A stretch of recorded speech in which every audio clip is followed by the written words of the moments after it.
I've been thinking about something.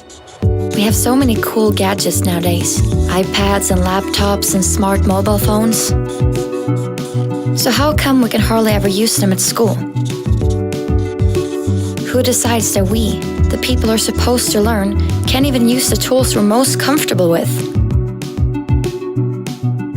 Use of these gadgets is abbreviated to ICT, Information and Communication Technology. In fact, many people believe that children learn much better by using ICT, but many local authorities struggle to provide their students with this. The problem is not the actual hardware, the schools are full of it. The problem is how to use ICT smartly to improve learning. If we agree that society benefits from improved learning, how do we reach this goal? Well, then we're back to the gadgets. I believe it would be smart to take advantage of students' interest in ICT. Computers can teach us to learn things in different ways. And they also make learning advanced concepts easier, if that's what you want.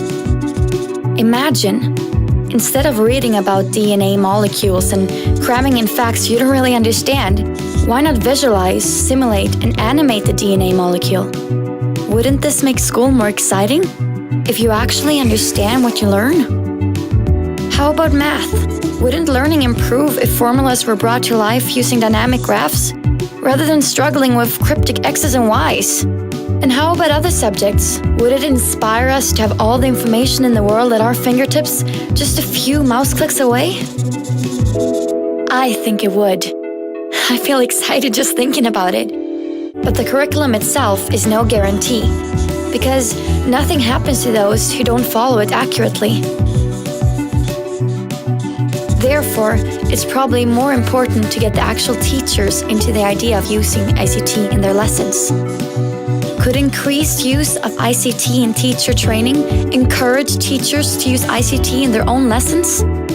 And what if they were given the time and resources to keep their ICT knowledge up to date? Wouldn't that pave the way for smarter use of ICT in education? Could we, by using ICT smartly, improve learning, motivation, and then results?